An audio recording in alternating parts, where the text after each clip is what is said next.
ஆளுக்கொரு நல்ல பங்கு. லேவியராகமத்திலிருந்து தின தியானங்கள். இன்றைக்கான வேத பகுதி லேவியராகமம் 22வது அதிகாரம் வசனங்கள் 1 முதல் 33 வரை. பொறுப்பின் மேன்மையும் கடமையும். நான் உங்களுக்கு தேவனாய் இருப்பதற்காக உங்களை எகிப்து தேசத்திலிருந்து புறப்பட பண்ணினேன். நான் கர்த்தர் என்று சொல் என்றார். வசனம் 23. நான் உங்களுக்கு தேவனாய் இருப்பதற்காக எகிப்திலிருந்து விடுதலையாக்கி அங்கிருந்து உங்களை அழைத்து கொண்டு வந்தேன். இந்த வார்த்தைகளில் எவ்வளவு இரக்கமும் கருணையும் தெரிகிறது. நீங்கள் அங்கே உபத்திரவத்தை அனுபவித்தீர்கள், சுதந்திரத்தையும் சுயாதீனத்தையும் இழந்து கிடந்தீர்கள், கொடுமையாய் வேலை வாங்கப்பட்டீர்கள். இதிலிருந்து நான் உங்களை அற்புதமாக விடுவித்தேன். இப்பொழுது உங்களை ஆசீர்வாதமும் வளமும் கொண்ட வாக்குத்தத்த பூமிக்கு கொண்டு செல்ல விரும்புகிறேன். அங்கே போய் நான் உங்களுக்கு சர்வ வல்லமையும் இரக்கமும் உள்ள தேவனாக இருக்க வேண்டும் என்று விரும்புகிறேன். உங்கள் நடுவில் நான் கனத்தையும் மகிமையையும் கொண்டவனாகவும் இருக்க விரும்புகிறேன். உங்களோடு ஒருவனாக இருந்து உங்களுக்கு போதித்து நடத்த வேண்டும் என்றும் விரும்புகிறேன் என்று கூறுவது போல் இருக்கிறது. நான் உங்களுக்கு கர்த்தராக இருந்து என்னுடைய விருப்பங்களையும் திட்டங்களையும் உங்களிடத்தில் செயல்படுத்துவதன் வாயிலாக என்னை பற்றி இந்த முழு பிரபஞ்சமும் அறிந்து கொள்ள வேண்டும் என்று விரும்புகிறேன்.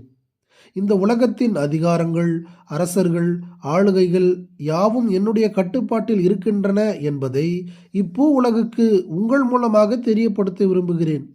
இந்த உலகத்தில் கடவுளர்கள் என்று சொல்லப்படுகிறவர்களை காட்டிலும் நானே மெய்யான கடவுள் என்பதையும் உங்கள் மூலமாக இந்த பரந்த உலகுக்கு பறைசாற்ற விரும்புகிறேன் என்று தேவன் பேசுவது போல் இருக்கிறது. ஆகவே உங்களிடத்தில் நான் பெரிய வேறுபாட்டை காண விரும்புகிறேன், வித்தியாசத்தை எதிர்பார்க்கிறேன். நீங்கள் உணவு உண்ணும் காரியத்திலும் எனக்கு பலி செலுத்தும் காரியத்திலும் ஒரு நேர்மையையும் உத்தமத்தையும் கடைபிடிக்க வேண்டும் என்றும் விரும்புகிறேன்.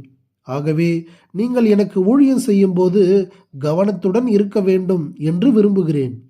இவற்றிலிருந்து நீங்கள் மாறுபட்டு நடக்கும்போது உங்களை என்னுடைய சேவையிலிருந்து நீங்கள் சுத்தமாகும் வரைக்கும் தள்ளி இருக்க வேண்டும் என்று விரும்புகிறேன். இதற்கு நாம் கீழ்ப்படியும் போது நம்முடைய ஆசாரியத்துவம் ஆசீர்வாதமாகவும் வளமுள்ளதாகவும் மாறும். தேவன் நம்முடைய எல்லைகளை பெரிதாக்குவார். நாம் நினைக்கிறதற்கும் வேண்டிக் கொள்ளுகிறதற்கும் அப்பால் நம்மை கொண்டு செல்வார். நாம் இருக்கிற இடங்களில், பணிபுரியும் அலுவலகங்களில், பயணிக்கும் தருணங்களில் அவரால் பயன்படுத்தப்பட முடியும். கிறிஸ்துவின் மரணத்தை அறியாமல் வேதனையில் கிடப்போருக்கு சுகந்த வாசனையை கொண்டு செல்ல முடியும். நம்மை சுற்றி இந்த முழு உலகமும் காத்து கொண்டிருக்கிறது. தேவனால் தெரிந்து கொள்ளப்பட்ட ஆசாரியர்களாக விடுதலையின் நற்செய்தியை இம்மக்களுக்கு பரிசாக வழங்க முடியும்.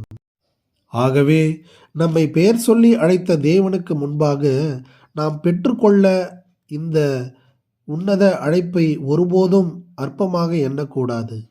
நான் கர்த்தர் என்று தம்முடைய அதிகாரத்தையும் அன்பையும் வெளிப்படுத்திய தேவன் நாம் அவருக்கு செலுத்தும் ஆராதனையிலும் நம்முடைய அன்றாட சாட்சியிலும் உண்மையுள்ளவர்களாகவும் பரிசுத்தம் உள்ளவர்களாகவும் இருக்க பிரியப்படுகிறார். நம்மை நாமே அவருக்கு பிரியமான ஜீவ பலியாக அர்ப்பணிக்கும் போது தேவனுடைய நாமம் நம்முடைய வாழ்வின் மூலமாக என்றென்றைக்கும் மகிமைப்படும். ஆமேன்.